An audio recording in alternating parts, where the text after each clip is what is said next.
Parle de la richesse de l'Afrique, la plupart des gens se demandent... Bienvenue sur les chaînes King officielles, les chaînes qui vous montrent les géopolitiques mondiales. Abonnez-vous s'il vous plaît. Certains endroits pour comprendre à quel point nous avons été dotés de richesses que nous n'exploitons pas. Nous sommes ici à 1636 mètres de hauteur, d'altitude, dans le Simandou. Et regardez, il suffit d'aller sur le bord de cette route pour voir du fer, du minerai de fer en haute teneur. Il n'a pas encore été travaillé. Et il est partout, partout. Quand vous vous déplacez, ce caillou sur la place, c'est du fer. Partout, il y a du fer. Comment peut-on posséder 78% de diamants de la planète, 89% de platine, dont la moitié de la production est utilisée par l'industrie automobile, 81% de chrome, 61% de manganèse, 60% de cobalt, 20% de la production mondiale d'uranium, 90% des réserves de platinoïdes, 80% de coltan, 70% de tantal, 40% des réserves aurifères et 10% des réserves pétrolifères. Bref, comment peut-on détenir le tiers des réserves mondiales, tout minerai confondu, et rester le continent le plus pauvre du monde? Qu'est-ce qui peut expliquer cette ineptie, cette incongruité? Et comment en sortir? Pourquoi le pétrole serait une bénédiction pour les pays du Golfe, tels que l'Arabie Saoudite, le Koweït et autres Qatar, et il serait une malédiction pour le Congo-Brazzaville, pour l'Angola, pour le Tchad, pour la Guinée équatoriale, pour le Nigeria? Soyons sérieux. Prenons la République démocratique du Congo, l'un des plus grands paradoxes de notre continent. Premier producteur mondial de cobalt, avec ses 100 000 tonnes chaque année. Il fournit 70% de ce minerai essentiel dans la fabrication de batteries pour voitures électriques et pour nos milliards de téléphones portables. Premier producteur africain de cuivre, avec plus d'1 500 000 tonnes par an.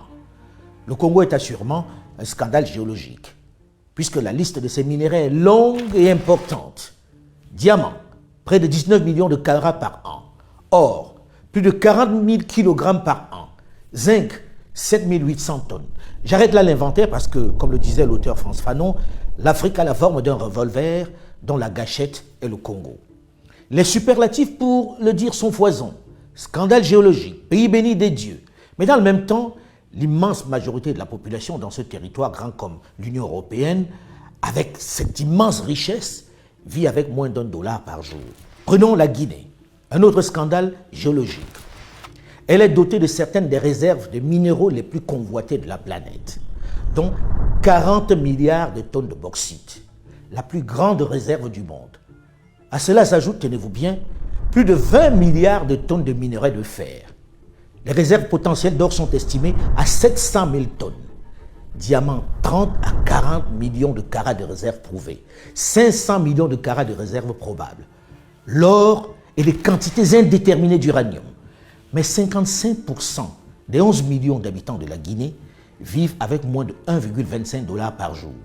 Et le pays se classe 178e sur 187 pays selon l'indice de développement humain 2013 du PNUD, qui mesure le niveau de vie des pays. À qui profite cette immense richesse qui laisse les Guinéens dans l'extrême pauvreté? Les mêmes compagnies internationales. Autre exemple de tour de passe-passe réalisé pendant que nos parents croyaient en l'amitié et au concept d'aide.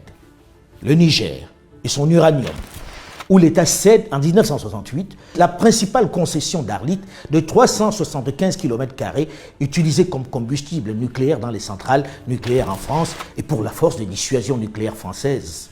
Les autorités nigériennes l'ont donc cédé à l'ancêtre d'Areva pour 75 ans. Ce qui veut dire que lorsque l'on parle du Niger comme le 3e producteur mondial d'uranium, c'est un peu une vue de l'esprit, dans la mesure où les Nigériens les récupéreront, avec un peu de chance, leur principale mine qu'en 2043. Qui est capable de dire quelle est la part du Gabon dans l'immense réserve qui a fait de lui un émirat pétrolier? Dans les anciens contrats, il avait moins de 20%. C'était le pétrole d'Elf. Regardez ces jeunes qui vivent comme des taupes, qui risquent leur vie chaque jour pour quelques grammes de cobalt. Et regardez cette voiture, ce véhicule électrique considéré comme le nec plus ultra, la Tesla. Sans lui, elle n'existerait pas, quel que soit le talent du créateur.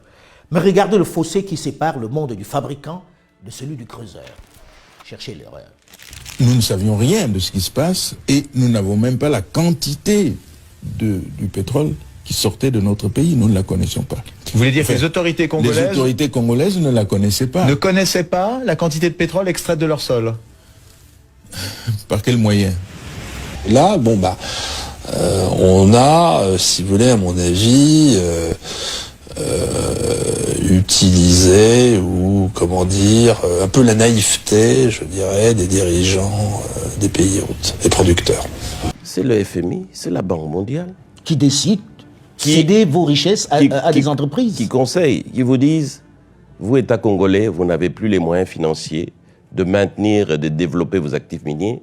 Nous vous conseillons, gentiment, Oui, on sait comment on conseille. voilà, de céder ça à des partenaires techniques et financiers internationaux qui sont spécialisés et qui ont les moyens, et ils vont développer ça à votre place. C'est l'erreur fatale qu'on a faite, qu'on ne devrait jamais faire dans nos pays africains. Quand on dit que la RDC a exporté plus de 1 million de tonnes de cuivre et près de 100 000 tonnes de cobalt, c'est 5 ou 6 entreprises étrangères dans lesquelles, malheureusement, l'entreprise de l'État Gécamine n'est qu'un actionnaire minoritaire qui n'a quasiment rien à dire. Ces entreprises, elles ont pris nos gisements, elles sont allées les donner en garantie à des banques étrangères et elles ont emprunté. Au lieu d'amener des capitaux qu'on nous avait promis, c'est des prêts qu'on nous a amenés à des taux qui dépassaient 10% alors que nous savons qu'ils les avaient à 2 ou 3%. Dont les entreprises à qui on a donné les concessions sont allées gager les mines du Congo.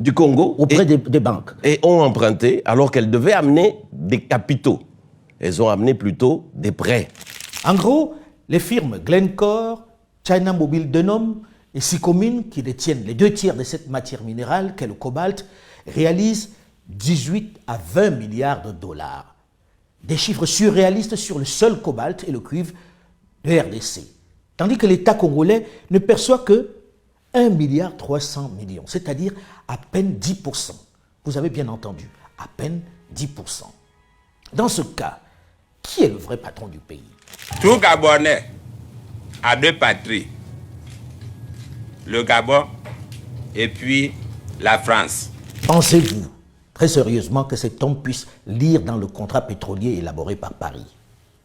Pensez-vous qu'il soit équipé intellectuellement pour évoquer les intérêts de Libreville si déjà sa préoccupation est celle du lien indéfectible avec Paris? Pensez-vous qu'il mesure les enjeux? Comment voulez-vous qu'un homme qui pense ainsi puisse veiller sur les intérêts du Gabon? Regardez cette illustration simple à moins de 40 minutes d'hélicoptère de Conakry, la capitale guinéenne. Regardez ce long tube, ce pipeline qui part de la mine de bauxite à Bokeh pour rejoindre des bateaux amarrés au large. Dans ce tube, on met toute la bauxite extraite de la mine. Et sans filtre, sans contrôle, elle est directement versée dans ces bateaux. Personne n'est capable de dire la quantité et la qualité de ce qui a été extrait du sous-sol guinéen. Ces bateaux prennent aussitôt la mer.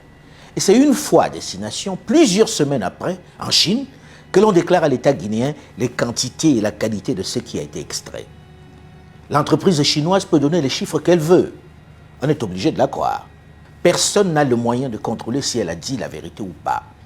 Vous conviendrez avec moi, ça s'apparente quand même à un braquage en règle, avec le consentement de la victime peut-être, mais braquage quand même.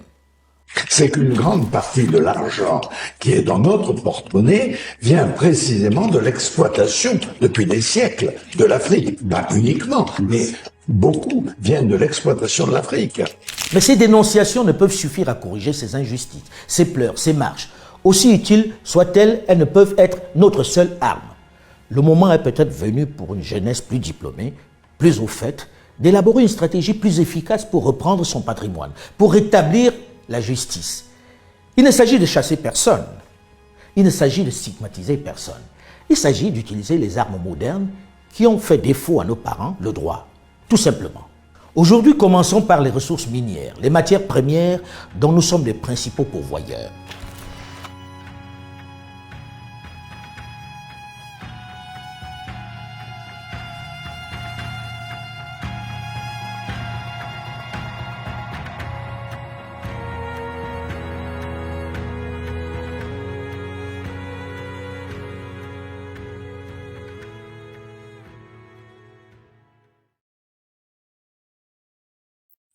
Bienvenue sur les chaînes King officielles, les chaînes qui vous montrent les géopolitiques mondiales.